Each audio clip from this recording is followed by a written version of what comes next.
네, 이렇게 힘차게 달리는 GTX. 최고 시속 180km로 수도권의 곳곳을 연결하게 됩니다. 2달 후 수서에서 동탄 구간 개통을 시작으로 GTX 시대가 개막이 되는데 정부는 민간 재원 포함 134조 원을 투입해서 수도권에서 서울 시내까지 출퇴근 30분 시대를 열겠다고 약속했습니다. 교통정책을 중심으로 열린 6번째 민생 토론회 소식 이광열 기자가 전해드립니다. 수도권 인구 유입이 늘면서 출퇴근 교통 문제는 좀처럼 해소되지 않는 숙제였습니다. 저희 가족의 경우 저녁이 있는 삶은커녕 아침도 없는 삶이 좀 지속되고 있습니다. 그 이유는 아침에 출근 지옥을 피하기 위해서 새벽에 출근을 해야 되고 정부는 올해 수도권 광역급행철도 GTX 시대를 연다고 밝혔습니다. GTX-A 수서에서 동탄 구간을 오는 3월, 파주 운정에서 서울역까지 구간도 연내에 개통해 수도권 출퇴근 30분 시대를 실현하겠다는 겁니다. 개통되면 수서부터 동탄까지 19분, 운정에서 서울역까지는 20분 만에 다닐 수 있습니다.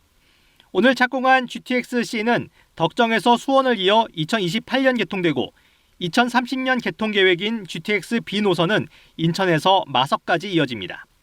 모두 종점에서 서울 도심까지 30분 이내 이동을 가능하게 해줄 것으로 기대됩니다. 노선 연장도 추진됩니다. A 노선은 평택까지, B 노선은 동쪽의 춘천, C 노선은 북으로 동두천과 남쪽으로는 아산까지 이어집니다. 각 지자체와 비용 부담 부분이 합의되면 임기 내에 착공될 수 있도록 절차를 단축하기로 했습니다. GTX DEF도 공식적인 노선도가 공개됐습니다. D 노선은 인천과 김포에서 하남 원주까지, E 노선은 인천에서 남양주, F 노선은 수도권 순환선으로 추진됩니다. 제5차 국가철도망 계획에 반영해 사업 추진의 속도를 높이기로 했습니다. 전부 완공이 되면 수도권에서 서울 도심까지 30분대로 다닐 수 있게 됩니다. 줄어든 출퇴근 시간만큼 여가를 즐기고 가족과 함께하는 시간을 여러분께 돌려드리겠습니다.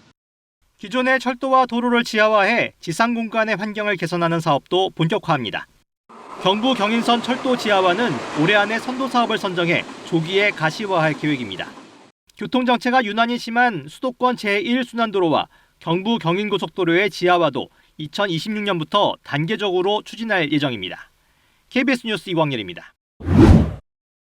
지역 메가시티에도 광역 도시철도망이 구축이 됩니다. 광역 도시철도 역시 GTX처럼 최고 시속 180km의 급행철도로 운영이 됩니다.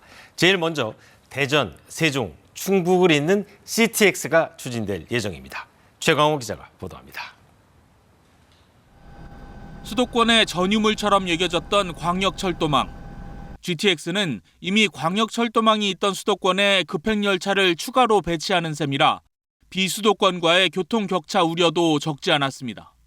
대구는 급행전철, 급행철도 뭐 이런 건 없고요. 그리고 수도권처럼 인근 지역을 왕래할 수 있는 그런 전철도 없습니다. 지방 대도시권에도 수도권 GTX와 같은 광역 급행철도가 도입됩니다. 먼저 대전, 세종, 충북을 잇는 광역철도 노선이 이른바 CTX라는 이름을 달고 선도 사업으로 추진됩니다. 이 노선이 완공되면 기존에 1시간이 걸리던 정부 세종청사와 대전청사 간 이동 시간이 15분으로 단축됩니다.